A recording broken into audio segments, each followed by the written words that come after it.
दोस्तों, मैं हूं विनोद कुमार। आप सभी का पोस्ट वाली स्टडी चैनल में स्वागत है। गुणनखंड के रिगार्डिंग हमारे एग्जाम में क्वेश्चन पूछे जा सकते हैं। तो रेलवे और ऐसे सीजीएल वगैरह में इस प्रकार के गुणनखंड के क्वेश्चन आते रहते हैं। ठीक है, कि कुल कितने गुणनखंड होंगे, गुणनखंड की संख्या कितनी होगी, इस प्रकार के क्वेश्चन है वो आते रहते हैं। तो हमको किस प्रकार से, आपको पिछली क्लास में एग्जाम्पल से भी समझाया था कि किस प्रकार से एक एग्जाम्पल से हम कितने प्रकार के क्वेश्चन है वो सोल्व कर सकते हैं। ठीक है, जैसे हमने उसमें टोटल फैक्टर निकाले, उसमें विषम गुणनखंड कितने हैं, सम गुणनखंड कितने हैं, सब प्रकार के जो गुणनखंड के रिगार्डिंग क्वेश्चन बन रहे हैं उन सबका सॉल्यूशन मैंने बताया है। वीडियो है वो देख सकते हैं। ठीक है, तो अभी इस क्लास में आप सभी को मैं गुणनखंड के कुछ क्वेश्चन बता रहा हूँ जिनका कि सॉल्यूशन किस प्रकार से करना है। ठीक है, तो उसी के रिगार्डिंग है, मतलब जो पिछली क्लास में बताया था हमने उसके रिगार्डिंग ही है इसमें। ठीक है, इसमें कुछ ज़्यादा अंतर नहीं है। तो आप सभी से निवेदन है कि प्लीज़ चैनल को लाइक और सब्सक्राइब करें तथा अधिक से अधिक मात्रा में शेयर करें। ठीक है, तो हमारा पहला क्वेश्चन है दोस्तों कि 44 के कुल कितने गुणनखंड होंगे। 44 मतलब होता है 44। तो 44 के गुणनखंड करने के लिए मैंने आपको पहले भी बताया था कि कोई भी संख्या दे रखी है उसको मैं क्या करना है, प्राइम फैक्टराइजेशन करना है। उस संख्या का हमको प्राइम फैक्टराइजेशन करना है। प्राइम मतलब उसको अभाज्य गुणनखंडों में बांटना है। ठीक है, तो 44 को हम इस प्रकार से लिख लेते हैं 2 गुणा 2 गुणा 11। ठीक है, तो 11 चौक 44 हो गया ना, तो इसको हम लिखेंगे 2 की पावर 2 गुणा 11 की पावर 1, इस प्रकार से लिख देंगे हम। ठीक है, इस प्रकार लिखेंगे 2 की पावर 2 गुणा 11 की पावर। जैसे कुल गुणनखंड ज्ञात करने हैं हमको, तो इसमें 100 ट्रिक बन रही है कि घातांक में 1 जोड़कर उनको गुणा कर देंगे। तो इसमें 100 ट्रिक से हिसाब से करेंगे तो देखना आपको पहले कैसे कितना टाइम लगेगा कि घातांक है उसमें 1 जोड़ के उनको गुणा कर देंगे। ठीक है, तो 2 में 1 जोड़ के तो 3 हो गया, 1 में 1 जोड़ेंगे तो कितना हो जाएगा, 2 हो जाएगा। 3 गुणा 2 बराबर 6 हो जाएंगे। तो कुल कितने गुणनखंड होंगे, 6 होंगे। तो हमारा आंसर तो 6 आ जाएगा। अभी इसी के रिगार्डिंग हम बता सकते हैं कुछ भी, जैसे इसमें आपको ये तो मैंने कुल गुणनखंड पूछ लिया। अगर इसमें पूछे कि इसके सम गुणनखंड कितने होंगे और या विषम गुणनखंड कितने होंगे, तो सबसे पहले हमको क्या करना है, देखो तो 2 की पावर 2 को हम इस प्रकार से लिख सकते हैं। ठीक है, कैसे लिखेंगे, 2 की पावर 2 को हम इस प्रकार से लिखेंगे 2 की पावर 0, 2 की पावर 1 और 2 की पावर 2। और 11 की पावर 1 को हम 11 की पावर 0 और 11 की पावर 1 इस प्रकार से लिख सकते हैं, क्योंकि ये भी इसके गुणनखंड होते हैं। ठीक है, तो इसमें टोटल कितने होंगे, ठीक है, 2 की पावर 2 और 2 की पावर 1। ठीक है, तो हम किस प्रकार से लिखेंगे, 2 की पावर 2 ना 1 की पावर 1, इसको तो हम कैसे भी लिख सकते हैं। तो ये कितनी होगी, 3 होगी, ये कितनी होगी, 2 होगी। इनको आपस में गुणा कर देंगे तो 3 गुणा 2 बराबर 6 हो जाएंगे। तो ये हमारे इस प्रकार से भी ज्ञात कर सकते हैं, कुल गुणनखंड कितने हो जाएंगे, 6 हो जाएंगे। ठीक है, तो जो शॉर्ट ट्रिक बताई हमने मैं इस प्रकार से बताई कि इसमें घातांक है उसमें 1 1 जोड़ देंगे और आपस में गुणा कर देंगे 6 हो जाएगा। जो नॉर्मल है इससे कि हम ज्ञात कर सकते हैं, 3 हो गए, इनको आपस में गुणा कर देंगे 2 हो गए, तो 3 गुणा 2 बराबर 6 हो गए। ठीक है, तो ये हमारा इस प्रकार से, अगर इसमें हमारा क्वेश्चन बन सकता है कुछ भी, जैसे ये तो हमने नॉर्मल गुणनखंड है ना, टोटल फैक्टर निकालें। अगर इसमें क्वेश्चन में पूछ ले कि है आपको इसमें सम गुणनखंड बताने, कितने बताने, क्या बताने हैं, सम गुणनखंड, क्या बताने हैं हमको, सम गुणनखंड। तो सम गुणनखंड कैसे निकालेंगे आपको बताता हूँ मैं। ठीक है, सम मतलब सम संख्या। ठीक है, तो सम संख्या कोई भी हो, जैसे इसमें सम गुणनखंड कितने होंगे, जैसे एक के, जैसे इसमें सम गुणनखंड कैसे निकालेंगे। ठीक है, क्योंकि ये सम संख्या इसको छोड़ देंगे हम। अगर किसी भी विषम संख्या, ये विषम संख्या है ना 11, किसी भी विषम संख्या को अगर हम सम संख्या से गुणा करेंगे तो सम ही आएगा ना।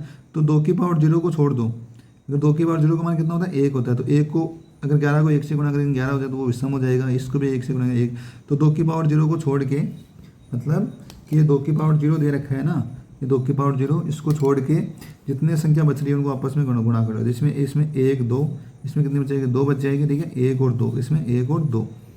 ठीक है, इनको किससे भी गुणा करें, जैसे 11 की पावर 11 को तो 4 से गुणा करेंगे तो हमें सम ही आएगा ना। तो 2 गुणा कितना हो जाएगा, 2। तो सम गुणनखंड कितने हो जाएंगे हमारे, कितने हो जाएंगे, 4 हो जाएंगे। कितने हो जाएंगे, 4। ठीक है, मतलब एक ही क्वेश्चन से हम 3 4 क्वेश्चन हल करेंगे। ठीक है, तो सम गुणनखंड कितने हो जाएंगे हमारे, 4 हो जाएंगे। अगला पूछ ले हमको कि हमको इसमें विषम गुणनखंड बताने हैं। क्या पूछ ले, कि विषम गुणनखंड।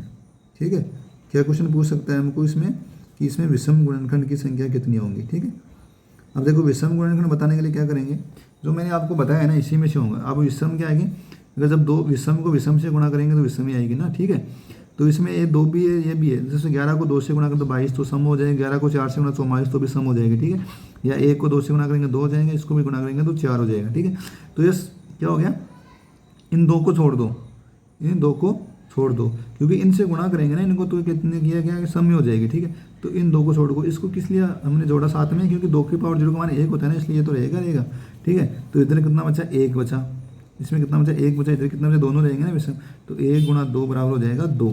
तो इसमें विषम गुणनखंडों की संख्या कितनी हो जाएगी, 2 हो जाएगी, कितनी हो जाएगी, 2 हो जाएगी, ठीक है। अगला है कि हमने सम गुणनखंड और विषम गुणनखंड बता दिए। अगला क्वेश्चन बन सकता है कि सर इसमें हमको अभाज्य गुणनखंड की संख्या ज्ञात करनी है, ठीक है। तो अभाज्य गुणनखंड कैसे ज्ञात करेंगे, अभाज्य गुणनखंड का मैंने बताया कि घातांक को आपस में जोड़ दो, ठीक है, या प्राइम फैक्टर मतलब होता है कि घातांक को आपस में पूछ ले कि सर इसमें हमको अभाज्य गुणनखंड ज्ञात करने हैं। तो प्राइम फैक्टर में क्या, जितने घातांक लग रही है ना, ये 2 और एक 3, तो इनको घातांक को जोड़ दो, 2 + 1 = 3। तो इसके प्राइम फैक्टर हो जाएंगे 2 + 1 बराबर कितने हो जाएंगे, 3 हो जाएंगे, कितने हो जाएंगे, 3, ठीक है, ओके। अगला है कि सर डिस्टिंक्ट प्राइम फैक्टर पूछ ले, डिस्टिंक्ट प्राइम फैक्टर, ठीक है। अगर आपको डिस्टिंक्ट प्राइम फैक्टर पूछे तो कितनी संख्या है, 1 और 2, तो इसमें डिस्टिंक्ट प्राइम फैक्टर हो जाएंगे 2, ठीक है, ओके। तो हमारा अगला क्वेश्चन है वो इस प्रकार। तो हमारा अगला क्वेश्चन है कि 9 की घात 9 के पूर्ण घन गुणनखंड ज्ञात करने हैं हमको, ठीक है, कि 9 की घात 9 के n बराबर है 9 की घात 9 के पूर्ण, मतलब क्या करने हैं, परफेक्ट क्यूब फैक्टर ज्ञात करने हैं, ठीक है। तो इसमें क्या करेंगे, देखो 9 की घात 9 को दे रखा है हमको, तो इसको हम पहले क्या प्राइम फैक्टराइजेशन करेंगे। तो 9 की घात 9 को हम इस प्रकार से लिखते हैं 3 की घात 2 गुणा 3 की घात 2 लिख देंगे ना, 9 की घात 2 को हम 3 की घात 2 में हम 9 ये ऊपर 9 की घात 9 लगा देंगे। तो 3 की घात कितनी हो जाएगी, जब आधार समान, जब मतलब घात में घात हो जाते हैं आपस में क्या होती थी, गुणा हो जाती है, ठीक है, कितनी हो जाती है, गुणा हो जाती है। तो घातांक का नियम है कि जब घात में घात लगी हो तो घातें आपस में गुणा हो जाएगी। तो 3 की घात 18 हो जाएगा। अब इसको क्या करना है, पूर्ण घन गुणनखंड ज्ञात करना है। इसका क्या ज्ञात करना है, घन मतलब 3 की घात 3 वाले गुणनखंड जितने में है ना, जैसे 3 की घात 0 वो तो सबका रहेगा, मैंने आपको बताया था जैसे, ठीक है। अब इसमें क्या करेंगे हम, इसको हम जो हमने पहले क्वेश्चन बताया था उस प्रकार से भी लिख सकते हैं। जैसे इसको हम लिख देंगे 3 की घात 0, किस प्रकार से लिख देंगे, इस प्रकार लिख सकते हैं 3 की घात 0, 3 की घात 1, 3 की घात 2, 3 की घात 3, इस प्रकार से 3 की घात 18 तक लिखेंगे, ठीक है, 3 की घात 18 तक लिख देंगे। अब इसमें देखो, अभी तो 3 की घात जब 18 तक लिखेंगे तो इसमें वो संख्या बतानी है जो जिसमें मतलब 18 है ना, जिसमें क्यूब वाली संख्या मतलब जिसमें 3 का भाग जाए, कौन सी संख्या बतानी है, 3 का भाग से वो संख्या कितनी होगी, ठीक है। इसमें तो इसमें देखो 3 की घात 0, तो मैंने बोला है कि 3 की घात 0 मतलब 1 होता है, क्या होता है, 1, तो वो तो सभी का गुणनखंड होता है। तो 1 तो ये हो गया, ठीक है, 1 हो गया ना। प्लस अब देखना इसमें 3 की घात 3 वाला किस किस में, 3 की घात 3 हो गया, 1 क्या हो गया, 3 की घात 3 हो गया। 3 के गुणनखंड में बोला 3 के जो में 18 तक वो संख्या बतानी है पावर में जिसमें 3 का भाग जाए, ठीक है। तो 3 की घात 3 हो गया, फिर दूसरा 3 की घात 6 हो गया, तीसरा 3 की घात 9 हो गया, चौथा 3 की घात कितना हो गया, 9 12 हो गया ना, और 3 की घात 15 हो गया, और 3 की घात कितना हो गया, 18 हो गया। तो कितनी संख्या हो गई, 1 2 3 4 5 6, तो 1 + 6 बराबर हो जाएगा 7, ठीक है। तो 1 + 6 बराबर हो गया 7, तो जो 7 इसका आंसर हो जाएंगे। तो इसके कितने पूर्ण, तो इसमें दे रखा है क्वेश्चन में, इसमें कितने पूर्ण घन गुणनखंड होंगे, 7 हो जाएंगे, ठीक है। तो मैंने कैसे ज्ञात किया इसको, मैंने आपको बताया कि इसमें हम जैसे नॉर्मल पहले वाले क्वेश्चन में इसमें 3 की घात 0 से लेकर 3 की घात 18 तक लिखेंगे। तो इसमें घन पूछ रहा है तो जिसमें 3 की गुणनखंड के यानी 3 के गुणन के रूप में जिसमें पावर लगी है वो कितनी संख्या हो जाएगी वो जोड़ लेंगे, ठीक है। तो इसमें 1 2 3 4 5 6 हो गई, और एक 3 की घात 0 का मतलब 1 वो भी हो गया, तो हो गया 7 हो गया। दूसरा तरीका है कि 18 में, इसका तो दूसरा तरीका है वो बता रहा हूँ मैं, जैसे 3 का 18 दे रखा है, तो जो 18 में 3 का भाग देंगे तो हो जाएगा 6, और एक 3 की घात 0 वाला बच गया ना, कितना हो गया, एक 3 की घात 0 का मतलब 1 बराबर हो गया 7। तो 3 की घात 0 वाला बच गया, और 18 में कितनी, 18 में जब 3 का भाग देंगे तो कितने बचेगा, 6 बार गया ना, जैसे 6 ही होगी, देखो 3 से, तो 6 बार गया, तो 6 + 1 3 की घात 0 वाला बच गया, 1 वो लगा दिया, उसका मान 1 हो गया। तो 3 + 1 6 + 1 बराबर हो जाएगा 7, तो इसका आंसर हो जाएगा हमारा 7, ठीक है। दोस्तों कि 10 की घात 5 दे रखा है हमको, और 20 की घात 5 और 30 की घात 5 गुणा 40 की घात 5 में कुल कितने गुणनखंड होंगे, मतलब फैक्टर कितने होंगे, ठीक है। तो इसमें हमको फैक्टर निकालना है, ठीक है। तो सबसे पहले क्या करेंगे हम, इसमें देखो 10 की घात 5 है ना, उसको हम कॉमन ले लेंगे, ठीक है, कॉमन ले लो, 10 की घात 5 को हम क्या लेंगे, कॉमन ले लेंगे। तो 10 की घात 5 को कॉमन लेंगे तो क्या क्या बचेगा उसमें हमारा, इसमें 1 बचेगा, इसमें 2 बचेगा, इसमें 3 बचेगा, इसमें 4 बचेगा, कितना बचेगा, 4 बचेगा, है ना, ठीक है। तो अभी इसमें जब 10 की घात 2 5 को कॉमन लेंगे तो ये कितना होगा, 4 3 12 12 दूनी 24। तो 24 को हम किस प्रकार से लिख सकते हैं, 6 × 4 मतलब 2 की पावर 2, सॉरी देखो 24 को 24 लिख देते हैं, एक बार हम आगे बताएंगे आपको पूरा हल करेंगे। तो 24 × 10 की घात 5 हो गया। तो 24 × 10 की घात 5 को हम कैसे लिखेंगे देखना, अभी बताता हूँ मैं। हम 24 को कैसे लिख सकते हैं, 6 गुणा 4 लिख सकते हैं, 6 को हम 3 गुणा 2 लिख सकते हैं, ठीक है। तो देखो 24 को लिखेंगे हम 8 से 24 हो गया 2 की पावर 3, ठीक है, गुणा 2 की पावर 3 हो गया, गुणा 3 हो गया ना, तो 2 की पावर 3 का 8 हो गया, 8 3 24 हो गया, गुणा। अब जैसे 2 की 10 है, 10 को हम ऐसे लिख सकते हैं ना, तो 2 गुणा 5 की पावर 5 हो गया, ठीक है, 2 गुणा 5 लिख सकते हैं 10 को।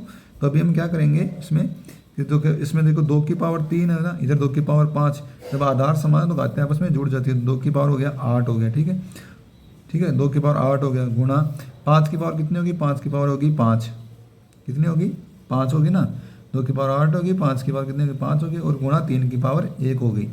तो अगर हमको क्वेश्चन में दे रखा है कि इसमें हमको कुल कितने गुणनखंड होंगे, तो कुल गुणनखंड कितने होंगे देखो बताता हूँ आपको। तो अब आज शॉर्ट ट्रिक है वो इस प्रकार से है, तो पहले तो मैं आपको शॉर्ट ट्रिक बताता हूँ कि घात में एक जोड़ के घातों में एक जोड़ देते हैं और आपस में गुणा कर देते हैं, ठीक है।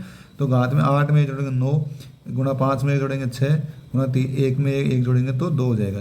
तो कितना हो गया 12, 12 9 में 108, तो इससे कुल कितने गुणनखंड हो जाएंगे 108। और तो एक इसलिए जोड़ रहे हैं हम क्योंकि वो तो 2 की पावर 0 वाला है ना, जो मैंने बताया था आपको, इस हिसाब से हम एक जोड़ेंगे, ठीक है। 2 की पावर 0 वाला बचा था ना, जैसे इसको हम किस प्रकार से लिख सकते हैं, जैसे मैंने बताया था आपको कि इसको हम इस प्रकार से लिखते हैं 2 की पावर 0, 2 की पावर 1, 2 की पावर 2, ठीक है, इस प्रकार 2 की पावर 2 3 4 2 की पावर 8 तक लिख देंगे, ठीक है।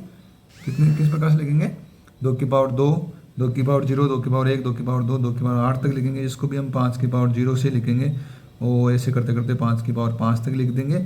इसको भी हम कितना लिख देंगे 3 की पावर 0 और 3 की पावर 1। तो क्या करेंगे इनमें, इसमें कितने हो गए 1 2 3 कितने हो जाएंगे 8 हो जाएगा ना, 8 होगा कितना हो जाएगा 9 हो जाएगा यार। देखो 2 की पावर 2 3, 2 की पावर 3 4, ये कितना 9 हो जाएगा, ठीक है। ये कितना हो जाएगा 6 हो जाएगा, ये कितना हो जाएगा हमारा 2 हो जाएगा। तो इनको आपस में गुणा कर देंगे तो ये इसके बराबर आ जाएगा 108 आंसर आ जाएगा, ठीक है। तो ये जो हमारा जो ये तरीका जो बता रहा हूँ मैं आपको, ये वो अगर आपको सम संख्या ज्ञात करना है, सम गुणनखंड ज्ञात करना है या विषम ज्ञात करना है, उसके लिए भी हमारा जरूरी है, उसके लिए हमारी ट्रिक फॉलो नहीं होगी, ठीक है। अगर यही क्वेश्चन पूछ ले कि इसके अभाज्य गुणनखंड कितने हैं, ठीक है, ये क्वेश्चन में पूछ ले कि अभाज्य गुणनखंड कितने हैं, तो इसमें क्या क्या हम गाते हैं जोड़ देंगे, ठीक है। तो 8 + 5 + 1 मतलब 8 6 14 हो जाएगा। तो अभाज्य गुणनखंड पूछ ले हमको क्वेश्चन में कि इसके अभाज्य गुणनखंड कितने हैं, क्या पूछ ले कि अभाज्य गुणनखंड। तो अभाज्य गुणनखंड कितने हो जाएंगे, मैंने बताया था ना कि घात को जोड़ दें, 8 5 13, 13 1 14, तो अभाज्य गुणनखंड हो जाएंगे 14, ठीक है। ज़्यादा हार्ड नहीं है, बहुत ईजी है, ठीक है। अगर हमको इसमें सम गुणनखंड भी पूछ सकता है, एग्जाम में पूछ ले कि सम गुणनखंड कितने हैं, ठीक है। तो सबसे पहले कि 2 की पावर 0 को छोड़ के इनको सबको छोड़ देंगे, इनको 2 की पावर 2 वालों को निकाल देंगे ना, तो एक ये बच जाएगा। तो सम गुणनखंड निकालना है हमको, सम गुणनखंड निकालना है, ठीक है। अगर पूछ ले कि सम गुणनखंड कितने होंगे, तो सम गुणनखंड में क्या होंगे 2 की पावर 0 को छोड़ देंगे हम, तो इसमें कि 9 है तो ये कितने हो जाएंगे 8 बचेंगे, ये तो 5 का 5 रहेंगे ना क्योंकि ये सब विषम है। हाँ यहाँ क्योंकि इनको सबको 2 से गुणा करेंगे ना, तो इनको सबको सम संख्या से गुणा करेंगे ना, विषम को तो सम संख्या बन जाएंगे ना। ये 6 के 6 कितना हो जाएंगे 6 हो जाएंगे, गुणा ये 2 के 2 हो जाएंगे, तो 8 उसी को देखो 6 दूनी 12, 12 8 96 हो गए, तो 96 हो जाएंगे इसके, ठीक है। क्या हो जाएंगे 96, ओके। अगर हमको पूछ ले कि इसके विषम गुणनखंड कितने होंगे, तो विषम गुणनखंड पूछ ले ना, तो विषम गुणनखंड क्या है कि इसका 1 होगा, इसका 1 ही होगा ना, ये छोड़ देंगे, इसका कितना होगा 6 हो जाएगा, इसका गुणा 2 हो जाएगा, कितना हो जाएगा 2, तो 6 क्या अभी हम क्या बता रहे हैं, मैं आपको विषम गुणनखंड बता रहा हूँ, ठीक है। क्या बता रहा हूँ विषम गुणनखंड। तो 1 गुणा 6 गुणा 12, तो देखो 96 और 12 कितना हो गए 108, तो टोटल गुणनखंड मैंने आपको एक पहले भी एग्जाम में 108 हो रहे। तो इस प्रकार से हम कितने भी जो गुणनखंड के रिगार्डिंग जितने भी क्वेश्चन बन रहे हैं वो निकाल सकते हैं। पूर्ण घन गुणनखंड भी निकाल सकते हैं, पूर्ण वर्ग गुणनखंड भी इसमें हम निकाल सकते हैं, ठीक है। तो कोई ज़्यादा हार्ड नहीं है। जैसे पूर्ण वर्ग गुणनखंड पूछिए हमको, क्वेश्चन में पूछ ले कि हमको इसके पूर्ण वर्ग गुणनखंड निकालने हैं, ठीक है। तो देखो 2 की 1 तो ये हो जाएगा, तीनों में 1 तो ये हो गया, तो इसमें अभी बताता हूँ आपको, 1 ये हो गया, 2 की पावर 2 हो गया, 2 की पावर 4 हो गया, 2 की पावर 6 हो गया, 2 की पावर 8 हो गया, तो कितने बचेंगे देखो 2 की पावर 0, 2 की पावर 2, 2 की पावर 4, ठीक है, 2 की पावर 6 और 2 की पावर 8, तो कितने हो गए 5 हो गए ना, 5 गुणा इसमें देखो 5 की पावर 5 है ना, 5 की पावर 5 तक दे रखा है, तो ये तो 5 की पावर 0 वाला हो जाएगा, एक तो 5 की पावर 0 वाला हो जाएगा, एक 5 की पावर 2 वाला हो जाएगा, ठीक है। एक 5 की पावर 4 वाला हो जाएगा, इसके अलावा कुछ नहीं होगा ना। तो इसमें कितना हो गया, 3 हो गया, गुणा इसके अंदर 3 की पावर 1 तो 3 की पावर 0 वाला 1 हो जाएगा, तो 5 3 15, कितना हो गया 5 3 15। तो अगर पूछे कि इसमें पूर्ण वर्ग गुणनखंड कितने होंगे, क्या पूछेगा एग्जाम क्वेश्चन में, पूर्ण वर्ग गुणनखंड, तो वो कितने हो जाएंगे 15 हो जाएंगे। ठीक है, 5 गुणा 3 गुणा 1, तो पूर्ण वर्ग गुणनखंड होंगे। अगर क्वेश्चन में पूछे कि पूर्ण घन गुणनखंड कितने होंगे, क्या पूछे कि पूर्ण घन गुणनखंड। देखो एक ही क्वेश्चन है उसमें आपको मैं सभी प्रकार के क्वेश्चन बता दूंगा। ठीक है, क्या क्या जैसे और वाले हैं ट्रिक बताते हैं। देखो ट्रिक हमको याद नहीं रहती है, तो ट्रिक है वो जल्दी भूल भी जाते हैं, इसलिए आपको कंसेप्ट क्लियर होना चाहिए। ठीक है, तो आपकी क्लास में आपको कंसेप्ट क्लियर करवा रहा हूँ मैं आपके। ठीक है, तो इसलिए आप सभी से निवेदन है कि प्लीज़ चैनल को लाइक और सब्सक्राइब करो, क्योंकि जो मैं मेहनत कर रहा हूँ मेरी वेस्ट नहीं जाए। ठीक है, तो अभी जैसे आपको क्वेश्चन में पूछ ले कि पूर्ण घन गुणनखंड निकालना। ठीक है, घन तो मतलब घन मतलब 2 की घात 3 वाले, मतलब 3 जिसमें घात 3 के गुणनखंड में है ना, जिनकी घात या 3 के जो गुणन में जितनी घात है वो कितनी होगी। ठीक है, तो जैसे इसमें 2 की घात 0, तो मैंने आपको बोला कि वो सब में रहेगी। ठीक है, तो इसमें 2 की घात 3 हो जाएगा, एक 2 की घात 6 हो जाएगा, तो इसमें कितना हो गया 3 हो गया। ठीक है, पहले वाले में 5 की घात 0 एक तो रहेगा, फिर एक 5 की घात 3 हो जाएगा, 5 की घात 3 हो जाए तो इसमें 2 हो जाएंगे। ठीक है, एक इसमें ये क्या एक ही होगा, 3 गुणा 2 बराबर 6 हो जाएंगे। ठीक है, तो पूर्ण घन गुणनखंड कितने हो जाएंगे 6 हो जाएंगे। ठीक है, तो ज़्यादा हार्ड नहीं है, बहुत ईजी है। देखो हमने बहुत से यूट्यूब चैनल में देखा है मैंने कि वो सब शॉर्ट ट्रिक बताते हैं, तो शॉर्ट ट्रिक है वो जल्दी भूल जाओगे, आप याद नहीं रहेगी। तो जो मैं बता रहा हूँ इस तरीके से कराओगे ना, इस तरीके से निकालोगे तो आप कभी भूल भी नहीं पाओगे और हमेशा के लिए आपको याद रहेगा। ऐसे नहीं है कि आपको उसको रट के जाओगे, रट के नहीं है आपके, मतलब ये आपका कॉन्सेप्ट क्लियर हुआ है। ठीक है, अगर इसमें जैसे पूर्ण घन गुणनखंड मैंने बता दिया, अभी आपके पूछ ले कि इसमें प्राइम फैक्टर बताओ, मतलब अभाज्य गुणनखंड, तो अभाज्य गुणनखंड के लिए मैंने आपको पहले ही बता दिया कि ऊपर वाले को जोड़ देते हैं, जितनी घात लगी है उनको हम जोड़ देंगे। ठीक है, जितनी घात लगी है उनको जोड़ देंगे। अभी जैसे पूछे डिस्टिंक्ट प्राइम फैक्टर पूछ ले मतलब प्रत्येक अभाज्य गुणनखंड, तो प्रत्येक अभाज्य गुणनखंड में देखो 3 संख्या दे रखी है ना, 1 2 3, तो यही इसके प्रथम अभाज्य गुणनखंड हो जाएगा। ठीक है, ओके।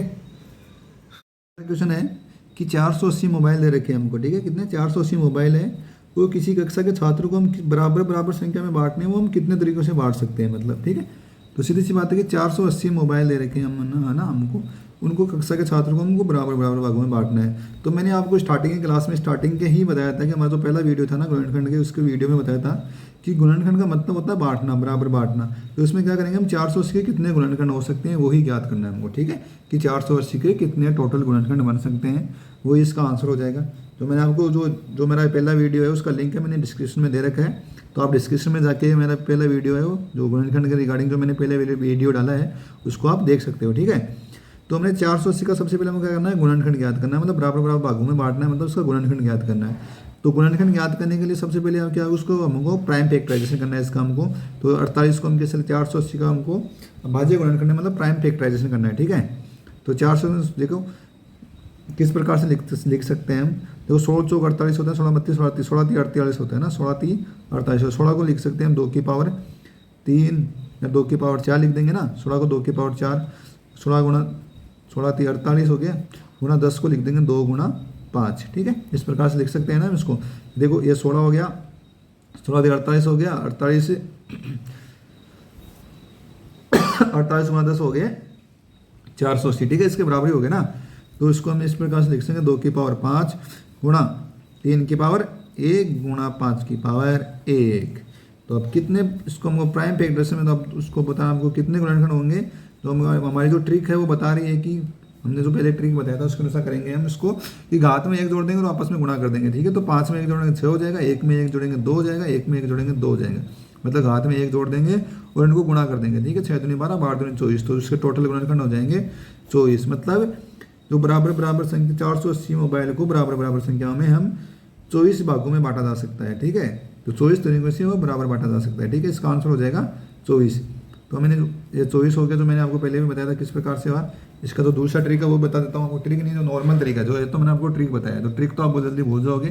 तो इसको हम कैसे करेंगे, देखो 2 की पावर 5 को हम इस प्रकार से लिख देंगे 2 की पावर 0, 2 की पावर 1, 2 की पावर 2, 2 की पावर 3, 2 की पावर 4 और 2 की पावर 5। तो मैंने आपको स्टार्टिंग में ही बताया था कि इस प्रकार से करना है आपको। तो 3 की पावर 1 को 3 की पावर 0, 3 की पावर 1, 5 की पावर 1 को हम 5 की पावर 0 और 5 की पावर 1 के रूप में लिख लेंगे। ठीक है, तो कोई डाउट नहीं होना चाहिए आपको। ये कितने हो गए, 6 हो गए, ये कितने हो गए, 2 हो गए, ये कितने हो गए, 2 हो गए। इनको आपस में गुणा कर दो, 6 दूनी 12, 12 दूनी 24, ठीक है। तो कितना हो जाएगा, 24। ये हमारा आंसर हो रहा है, ठीक है। तो ये ट्रिक जो ये बता रहा हूँ मैं, ये है आपका जो क्या है हमारा, ये है कंसेप्ट। इस कंसेप्ट के अनुसार करेंगे। अब इसमें से आपको कुछ भी पूछे, आपको पूर्ण बाजे से आपको किसी भी प्रकार के गुणनखंड के रिगार्डिंग क्वेश्चन पूछे आप बता सकते हैं। जिसमें अगर सम गुणनखंड पूछे तो भी आप बता दोगे, अगर विषम गुणनखंड पूछे तो भी आपको बताना है, अगर पूर्ण वर्ग गुणनखंड पूछे तो भी आप बता सकते हो, पूर्ण घन गुणनखंड पूछे तो भी आप बता सकते हो, ठीक है। तो आज की क्लास का हमारा लास्ट क्वेश्चन है, ठीक है। तो इस क्वेश्चन में आपको फिर से मैं सभी बताऊंगा कि सम गुणनखंड कैसे निकालेंगे, विषम गुणनखंड कितने होंगे, मतलब जितने भी क्वेश्चन बन सकते हैं गुणनखंड के रिगार्डिंग, वो सब एक बार फिर से लास्ट के जो क्वेश्चन है उसमें बताऊंगा आपको, ठीक है। तो सभी ध्यान से देखना, ठीक है। और आप सभी से निवेदन है कि प्लीज़ चैनल को लाइक और सब्सक्राइब करें, ठीक है। तो देखो 3600 है, तो 3600 को हम पहले प्राइम फैक्टराइजेशन करेंगे 3600 का, ठीक है। तो 3600 को हम देखो बाहर 3600 के 12 को हम लिख सकते हैं 4 गुणा 3, ठीक है। तो 4 को हम लिख देंगे 2 की पावर 2 4 और 3 की पावर 2 कितने हो गया, देखो 2 की पावर 2 4, 3 की पावर 2 कितना हो गया, 9 हो गया, 9 चौक 36। और इसको हम लिख देंगे 10 की पावर 2, मतलब 100 हो गया ना। तो इसको हम लिखेंगे 2 गुणा 5 गुणा 2 गुणा 5, ओके। हार्ड नहीं है ना, बहुत ईजी है। तो 2 की पावर कितनी हो जाएगी, 1 2 कितनी होगी, 4 हो जाएगी, ठीक है। कितनी हो जाएगी, 4। जब आधार समान हो तो गाते आपस में जुड़ जाती है, ठीक है। और 3 की पावर कितनी हो जाएगी, 2 हो जाएगी, गुणा 5 की पावर कितनी हो जाएगी, 2 हो जाएगी। अभी पूछेगी कितने गुणनखंड होंगे, तो पहले मैंने जो पहले बता रहा हूँ वो ट्रिक से बता रहा हूँ कि घात में 1 जोड़ देंगे और गुणा कर देंगे, ठीक है। तो 4 गुणा 1, 4 में 1 जोड़ेंगे 5, ठीक है। 4 में 1 जोड़ेंगे तो 5 हो जाएगा, 2 में 1 जोड़ेंगे 3 हो जाएगा, 2 में 1 जोड़ेंगे 3, तो 5 3 15, 15 3 45, तो आंसर हो जाएगा हमारा 45। सीधा सा तरीका है। अभी जो मैं बता रहा हूँ, जो मैंने पहले बताया वो ट्रिक से बताया, जो अभी जो कंसेप्ट है उसके अनुसार बता रहा हूँ मैं। देखो हम 2 की पावर 4 को हम किस प्रकार से लिख सकते हैं, मैंने आपको पहले ही बताया कि 2 की पावर 4 को हम लिख देंगे 2 की पावर 0, 2 की पावर 1, 2 की पावर 2, 2 की पावर 3 और 2 की पावर 4, ठीक है। 3 की पावर 2 को हम 3 की पावर 0, 3 की पावर 1, 3 की पावर 2, 5 की पावर 2 को भी हम 5 की पावर 0, 5 की पावर 1, 5 की पावर 2, ठीक है। अब क्या इसमें कितने हो गए, 1 2 3 3 2 5 हो गए, इसमें हो गए 3 हो गए, इसमें भी 3 हो गए, 5 3 15, 15 3 45, तो टोटल गुणनखंड की संख्या हो गई 45। जो आपको क्वेश्चन पूछ रहा है उसका आंसर तो आ गया है, ठीक है। अभी आपसे पूछे कि इसमें सम गुणनखंड कितने हैं, ठीक है। तो हमारा अकेला क्वेश्चन बन सकता है इसमें। आपको पूछे कि सर इसमें सम गुणनखंड, क्या पूछे कि सर इसमें सम गुणनखंड बताओ हमको, तो हम आपको कैसे बताएंगे। देखो सम गुणनखंड ज़्यादा हार्ड नहीं है। इसमें सम गुणनखंड मतलब सम संख्या आनी चाहिए, ठीक है। देखो इसमें इससे ये इसको छोड़ के 2 की पावर 0 का मान कितना होता है, 1 होता है, आपको सबको पता है, ठीक है। कि किसी भी संख्या में घातांक अगर 0 हो तो उसका मान क्या होगा, 1 ही होगा, ठीक है। तो इसका मान कितना हो गया, 1 हो गया। तो इसको छोड़ के जितनी भी संख्या इसको छोड़ के किसी भी संख्या से गुणा करोगे तो सम संख्या आएगी, ठीक है। यानी मतलब कोई भी विषम संख्या हो उसको अगर हम सम संख्या से गुणा करेंगे तो सम संख्या ही आएगी ना। तो इसमें कितने बचेंगे, इसको छोड़ देंगे तो इसमें बचेंगे 4, ठीक है। कितना बचेंगे, 4। इसमें कहते हैं 3 है, ये तो आएगा ऐसा, इसमें कितना 3 है, तो कितना हो गया कितना हो जाएगा दोस्तों, 4 गुणा 3 बराबर हो जाएगा 4 3 12, 12 3 36, कितना हो जाएगा 4 3 12, 12 3 36। तो इसका सम गुणनखंड कितने हो जाएंगे, 36 हो जाएंगे, ठीक है। अगला क्वेश्चन हमको पूछ सकता है कि सर इसमें हमको विषम गुणनखंड बताओ, कितने पूछ सकता है कि सर इसमें हमको विषम गुणनखंड बताओ। तो हम आपको विषम गुणनखंड बताएंगे। विषम में क्या है कि इनको छोड़ दो, क्योंकि 1 है ना, 1 को किसी भी संख्या से गुणा करोगे तो वो संख्या आएगी, तो इसको 1 छोड़ो। अगर 2 से गुणा कर तो वो सम हो जाएगी ना, तो ये 1 मान आएगा, इसका मान 1 आता है। तो विषम को विषम से गुणा करने में क्या विषम संख्या आती है, ठीक है। तो इनको सबको छोड़ देते हैं, तो इसका कितना बचेगा, इसमें 1 बचेगा, ठीक है। कितना बचेगा, 1। इसमें कितना बच गया, 3 बच गया। इसमें कितना बच गया, 3 बच गया। तो 3 3 9 हो जाएगा, और 9 36 कितना हो जाएगा, 45। तो हमारा आंसर सही है, मतलब इसको मतलब सही है, ठीक है। तो सम गुणनखंड कितने हो जाएंगे, 36 हो जाएंगे, और विषम गुणनखंड कितने हो जाएंगे, 9 हो जाएंगे। अगला क्वेश्चन बन सकता है इसमें, देखो मैं थोड़ा सा बता रहा हूँ आपको, मतलब समझने के लिए ज़्यादा हार्ड नहीं है, ठीक है। अगला क्वेश्चन बन सकता है कि सर इसमें पूर्ण, क्या बन सकता है, पूर्ण वर्ग गुणनखंड क्या बन सकता है सॉरी यार। तो अगला क्वेश्चन बन सकता है हमारा पूर्ण वर्ग गुणनखंड। देखो पूर्ण वर्ग गुणनखंड कैसे याद करेंगे, मैंने आपको पहले भी बताया था। क्या करेंगे, स्क्वायर वाले को अलग अलग कर लो जिसमें घात सम हो, ठीक है। तो इसमें घात सम किसमें, 1 2 3, तो ये 3 हो गया। इसमें घात सम 1 2 2 में हो गया। इसमें घात सम 1 2 2 में हो गया। देखो मैंने बताया कि 2 की पावर 0 है वो सब में रहेगी, मतलब 1 है वो सभी का गुणनखंड होता है, ठीक है। तो 3 गुणा 2 बराबर 4, 4 3 12, तो पूर्ण वर्ग गुणनखंड कितने हो गए, 12 हो गए, ठीक है। अभी पूछ ले कि सर हमको पूर्ण घन गुणनखंड बताइए, ठीक है। अगर पूछ ले कि सर पूर्ण घन गुणनखंड, तो 1 2, तो ये 2 हो जाएगा, ठीक है। इसमें कितना 1 हो जाएगा और इसमें भी 1 हो जाएगा, तो कितना हो जाएगा पूर्ण वर्ग पूर्ण घन गुणनखंड हो जाएंगे 2, ठीक है। अभी अगला क्वेश्चन बन सकता है इसमें कि सर हमको है ना इसमें आपको प्राइम फैक्टर बताओ, हमको क्या बताओ, प्राइम फैक्टर बताओ। तो हम आपको प्राइम फैक्टर बता रहे थे ना, हमको हमने आपको पहले भी बताया था कि प्राइम फैक्टर क्या है, कि जितने घात लगे उनको जोड़ दो, ठीक है। 4 + 2 + 2 कितने हो गए, प्राइम फैक्टर में घाते हैं ना उनको जोड़ देते हैं, ठीक है। 4 + 2 + 2, तो 4 2 6, 6 2 8, तो प्राइम फैक्टर कितने हो जाएंगे, 8 हो जाएंगे। अभी बोलेंगे सर हमको इसमें डिस्टिंक्ट प्राइम फैक्टर बताओ, क्या पूछ सकता है कि डिस्टिंक्ट प्राइम फैक्टर, ठीक है। तो हमने आपको पहले भी बताया था कि डिस्टिंक्ट प्राइम फैक्टर के लिए क्या जितनी संख्या दे रखी है, कितनी संख्या 1 2 3, मतलब 3 हो जाएगा, क्योंकि 3 के गुणनफल में है ना 1 2 3, तो 3 हो जाएगा। तो मैंने आज को आपकी क्लास में है ना गुणनखंड के सभी डाउट मैंने आपको क्लियर कर दिए हैं। अगर इसी फिर भी कोई अगर आपके दिमाग में कोई डाउट हो तो आप सभी से निवेदन है कि वो प्लीज़ कमेंट में लिख कर बताएं, ठीक है। और निवेदन है कि प्लीज़ चैनल को लाइक और सब्सक्राइब करिए, अधिक से अधिक शेयर करें, जिससे कि सभी बंदों के लिए ये लाभदायक हो, ठीक है। तो जय हिंद, जय भारत।